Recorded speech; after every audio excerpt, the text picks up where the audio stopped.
하나님께서 이 땅을 창조하셨죠. 그리고 하나님께서 우리를 구원해 주시죠. 그리고 성령의 역사가 우리 가운데 일어나죠. 이 모든 시작과 그리고 과정과 그리고 마지막까지 하나님께서 모든 것을 주관하시는 줄로 믿으시기 바랍니다.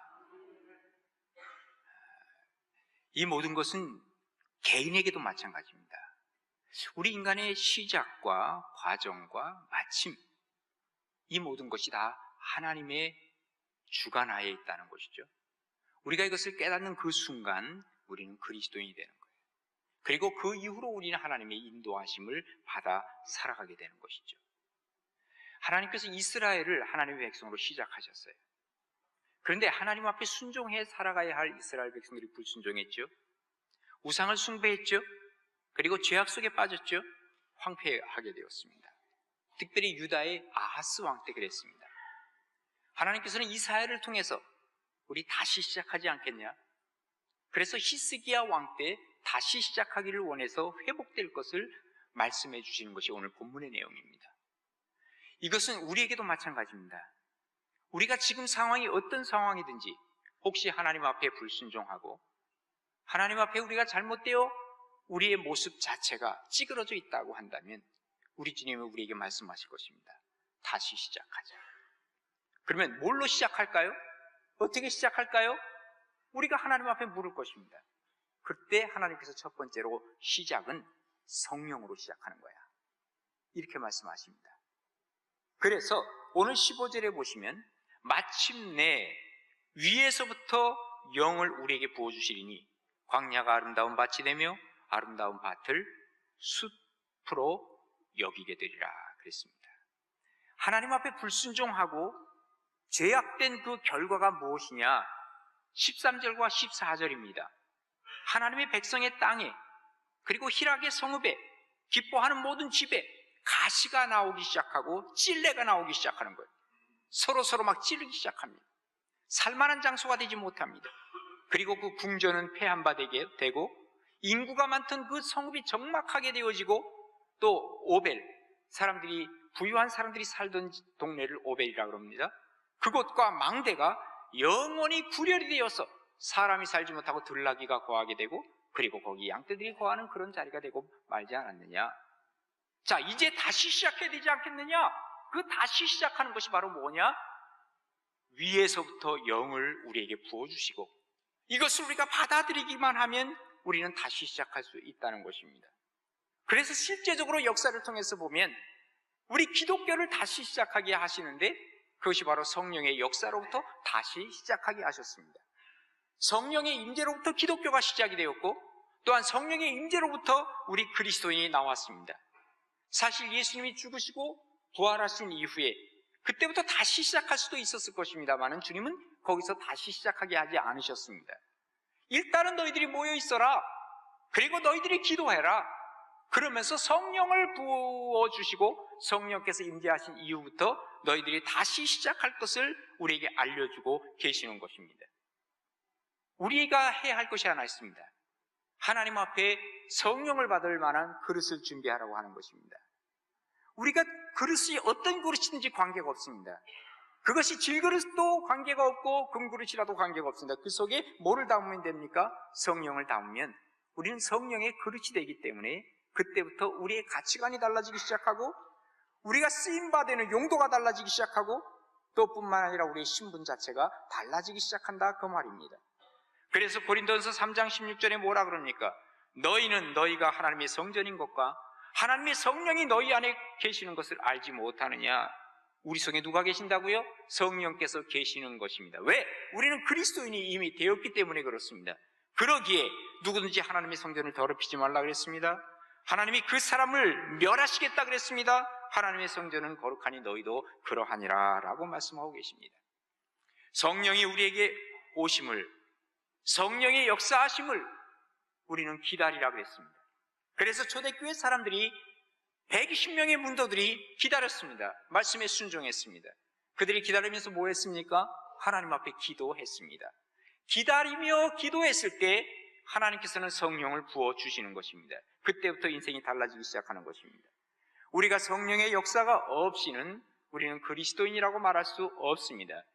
그래서 로마서 8장 9절에 뭐라 그럽니까? 만일 너희 속에 하나님의 영이 거하시면 너희가 육신에 있지 아니하고 영에 있나니 누구든지 그리스도의 영이 없으면 그리스도의 사람이 아니라 그랬습니다. 그리스도의 영 성령께서 우리에게 임재하실 때 우리는 그리스도인이 되는 겁니다. 아니면 그리스도의 영이 나를 떠났다고 한다면 나는 가나안 교회 교인은 될지 몰라도 결코 우리는 그리스도인이라고 말할 수 없다 하는 얘기입니다. 그리스도의 영이 우리를 충만하게 감싸고 우리 안에 거하실 때 비로소 우리는 하나님의 보호도 받을 수 있는 것입니다. 이사야가 이 이사야서를 쓰면서 곧 닥칠 아수르의 공격을 대비하라고 얘기를 했습니다. 아수르가 어떤 나라입니까? 이 메소포타미아에서 그의 패권을 지금 잡고 그리고 지금 팔레스틴까지 내려오면서 그것을 계속적으로 유지하려고 했던 그러한 나라가 아시리아였습니다. 그런데 그 사르곤 2세를 통해서 바로 북이스라엘은 완전히 망해버리고 말았습니다. 이제 이사야를 통해서 하나님이 주시는 말씀이 있습니다. 북이스라엘만 망하는 것이 아니다. 남유다도 침범하게 될 것이다. 아수르가 침범하게 될 것이라 라고 하나님께서 이사야를 통해서 예언을 하고 계셨죠. 결국 아니나 달라요.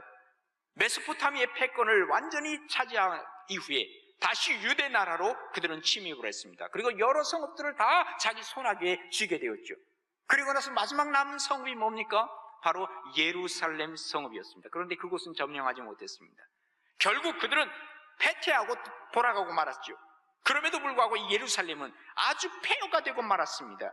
나중에 알고 보니까 여기 메소포타미아에서 현대에 발굴된 그야말로 사네립의 기둥이라고 하는 이러한 곳에 보면 뭐라고 기록하고 있는지 아십니까?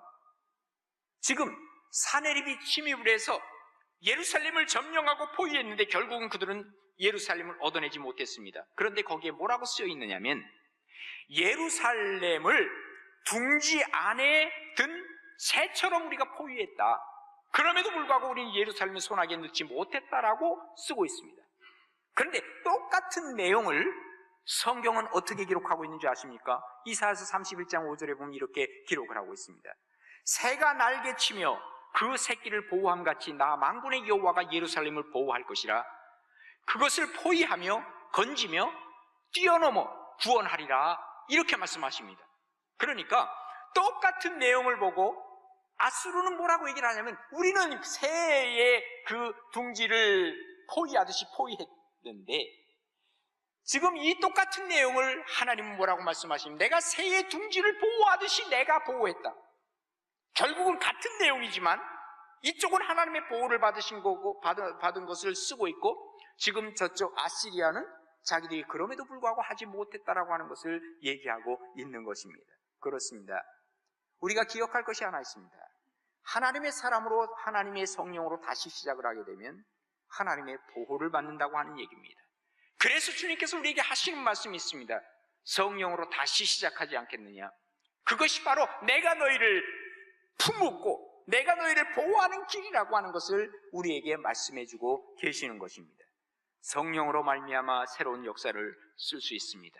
그래서 성령이 임재했을 때 요엘서 기자가 쓴 것처럼 사도행전 기자도 그것을 그대로 인용하여 쓰고 있습니다. 말세에 내가 새 영을 너희 육체에게 부어줄 것이다. 너희의 자녀들은 예언할 것이요 젊은이들은 환상을 보게 될 것이고 너희의 늙은이들은 꿈을 꾸리라 그랬습니다. 젊은 사람들은 뭘 한다고요? 하나님의 말씀을 전하는 예언을 하게 됩니다. 그 다음에 젊은 사람들은 어떻다고요? 환상을 보게 됩니다. 그 다음에 어떻습니까? 나이 든 노인들은요 희망이 없는데 다시 천국에 대한 소망을 갖게 될 것이라 꿈을 꾸리라 이렇게 말씀하고 계시는 것입니다. 성령이 임재하실 때 일어나는 현상을 우리에게 알려주고 있는 것입니다. 그때 우리는 소망을 갖게 됩니다. 성령이 임재하실 때 다른 사람은 다 불가능하다고 얘기를 해도 나는 가능합니다. 왜? 하나님이 함께 하시기 때문입니다 하는 고백을 우리는 할 수가 있다 하는 얘기입니다. 여러분 무엇으로 다시 시작해 보시려고 하십니까? 우리는 매 순간순간 다시 시작하겠습니다 하는 고백이 주님 앞에 있어야 합니다. 그때마다 다시 시작할 수 있는 건 다른 것 없습니다. 성령으로 다시 시작하는 것입니다. 성령의 임재를 기다린다면 하나님 앞에 순종하며 기도하는 수밖에 없습니다. 그때 성령께서 우리의 마음을 사로잡아 주실 것입니다. 성령으로 다시 시작함으로 우리의 인생이 다시 한번 새로워지고 복된 길에서 승리하는 삶으로 변화되는 역사가 여러분과 우리의 모든 삶에 일어나기를 간절히 바랍니다. 두 번째로는요, 성령으로 시작을 했다면 우리가 이 땅을 정의롭게 살아가야만 한다는 거예요. 정의로 진행이 돼야 됩니다. 자, 16절, 17절 우리 함께 읽습니다. 시작. 그때 정의가 광야에 거하며 공의가 아름다운 밭에 거하리니 공의의 열매는 화평이요 공의의 결과는 영원한 평안과 안전이라. 아멘. 자, 성령으로 시작된 그리스도인, 이제는 예수님을 닮아가는 거예요. 그러면 예수님, 하나님이 뭐예요? 하나님이 어떤 분이에요? 하나님은 공의로운 분이에요. 그래서 우리가 하나님의 공의를 닮아가야 되는데, 하나님의 공의를 가리켜서 히브리 말로 체데크라고 하는 단어를 써요. 근데 이 체데크라고 하는 단어는 뭐냐? 똑바르다는 얘기예요. 그런데 여러분, 우리가 똑바릅니까? 아무리 똑바르게 하려도 똑바르지 못해요. 한번 그물고 보면 압니다. 여러분, 오늘 집에 가셨어요? 흰 종이에다가 연필을 가지고 한번 줄을 쫙 그어보세요. 이게 똑바로 되던가요? 우리 인간은요, 아무리 정직하게 살려고, 아무리 똑바르게 살려고 해도 잘 안 되는 겁니다. 삐뚤삐뚤한 것이 우리 인생이라 그 말이에요. 어떤 두 여자가 막 싸우더래. 근데 그 한 남자가 말이죠, 계속 한 여자 편만 드는 거야. 분명히 잘못됐음에도 불구하고. 왜 그 여자 편 자꾸 드느냐고. 사람이 그러니까 뭘 했는지 아세요? 예쁘니까. 외모지상주의예요. 이게 인간의 편견이에요. 그래서 우리가 흔히 쓰는 말들을 잊지 않습니까? 유권무죄, 무권유죄라는 말을 쓰잖아요. 권한이 있고 권력이 있으면 죄가 없어. 그 사람은 권력이 떨어지면 그 사람이 죄가 있는 거야. 생각해보세요. 맞죠? 대통령이 여러분 어떤 분이에요? 죄 하나도 없는 분이에요. 그분은 아무리 별짓을 해도 그 사람 죄 없어요. 대통령은. 그런데 대통령에서 끝나보세요. 얼마나 많은 죄가 그 안에 있습니까? 그야말로 유권무죄, 무권유죄예요. 돈 있어 보세요. 어떤 말을 씁니까? 유전무죄, 무전유죄라는 말을 쓰잖아요. 돈 있으면요, 그걸 가지고 죄를 졌다 하더라도 좀 있다 보면 금방 나와. 이게 바로 뭐예요? 인간의 편견이에요. 삐뚤삐뚤한, 그야말로 공의가 없는 그러한 인간의 모습이에요. 우리말에 무슨 말이면 손은 안으로 굽는데요. 예, 이것 역시도 사실은 우리가 공의가 없다라고 하는 얘기죠.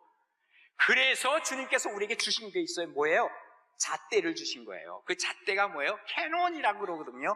그 캐논이 바로 뭐냐? 바로 성경이에요. 하나님의 말씀을 우리에게 주시고, 너희가 공의롭게 살기 위해서는 딴 거 없다. 이 자를 한번 좀 대고 내가 보라는 거야. 이게 바로 하나님의 공의입니다. 그리고 이것만 있어서는 안 됩니다. 하나님의 공의에 따라서 내가 결단하며 살아가는 거예요. 이게 바로 뭐냐면 판단력입니다. 그래서 우리가 정의라는 표현을 하는데, 이 정의를 미스파트라는 말을 씁니다. 이거는 justice예요. 그러면 그 말은 무슨 말이냐면 판단하라는 얘기예요. 그러니까 하나님의 공의가 우리에게 왔으면 그 공의를 내가 판단하며 살아갈 때 이 땅에 뭐예요? 정의를 심고 살아갈 수가 있다는 말이에요. 다시 얘기를 한다면 하나님은 우리에게 뭐 하라고 하냐면 거짓말하지 말라 그랬어요. 근데 사람은요, 자기가 뭘 잘못을 하잖아요. 그러면 자기를 자꾸 변호하려고 그러고 변명하려고 하는 것이 우리 심리 속에 다 들어있어요. 그죠? 그래서 자기도 모르게 거짓말이 나오는 거예요. 예. 그때 중요한 것이 있어요. 거짓말하지 말라. 이건 뭐예요? 하나님의 공의예요. 근데 우리는 이 공의를 이루기 위해서 뭘 해야 돼요? 판단을 해야 돼요. 내가 불리하더라도 나는 거짓말하지 말아야 되겠다. 이게 바로 정의라 그 말이에요. 정의로운 세상을 만들려고 우리 하나님은 우리에게 부탁하고 계시는 거예요. 그러면서 혹 그것이 우리에게 왔을 때 우리의 마음속에 진정한 평화가 온다는 거예요. 그래서 17절에 뭐예요? 공의의 열매는 화평이요 공의의 결과는 영원한 평안과 안전이라 라고 말씀하고 계시는 것이죠. 우리는 알고 있어요. 뭐를? 하나님의 공의가 정의가 돼야 된다는 걸 알고 있다고요. 그러기에 바로 하나님의 공의를 이 땅에 심는 정의로 진행하는 것이 바로 그리스도인의 책임이요, 우리가 이 땅에서 살아야 할 우리의 부분이라고 하는 것을 얘기하고 있는 것입니다. 하나님의 정의가 이 땅에 펼쳐질 때 이 땅은 좋은 사회가 되는 거예요. 우리에게 이런 직책을 하나님이 우리에게 주셨어요. 잘못된 사회는요, 물질이 중심이 되고 권력이 중심이 되면서 자꾸 정의가 이쪽으로 왔다 저쪽으로 갔다 하는, 이동하는 이러한 세계, 좋은 세계가 아닙니다.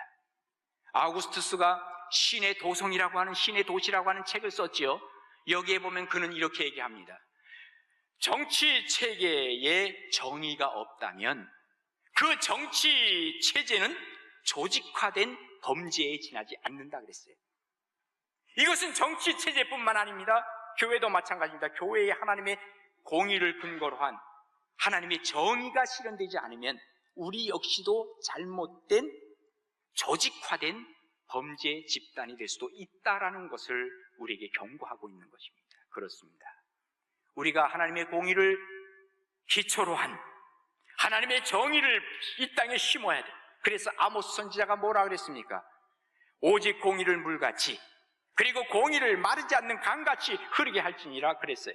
이사야 11장 4절에 보면 공의로 가난한 자를 심판하며 정직으로 세상의 겸손한 자를 판단할 것이며 그의 입에 막대기로 세상을 치며 그의 입술의 기운으로 악인을 죽일 것이며 공의로 그의 허리띠를 삼으며 성실로 그의 몸의 띠를 삼으리라 그랬습니다.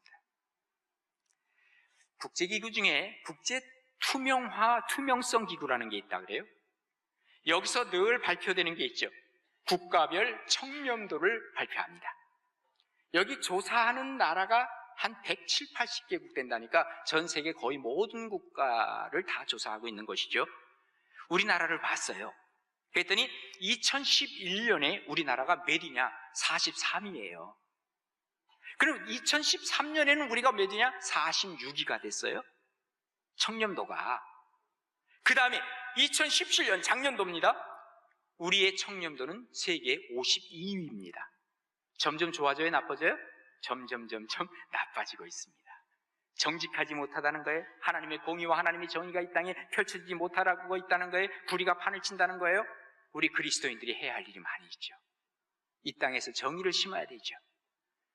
우리가 이 땅에 정의를 심을 때 하나님께서는 우리를 기뻐하시는 거예요. 그래서 예레미야 5장 1절에 유명한 말씀이 있어요. 너희는 예루살렘 거리로 빨리 다니며 그 넓은 거리에서 찾아보고 알라.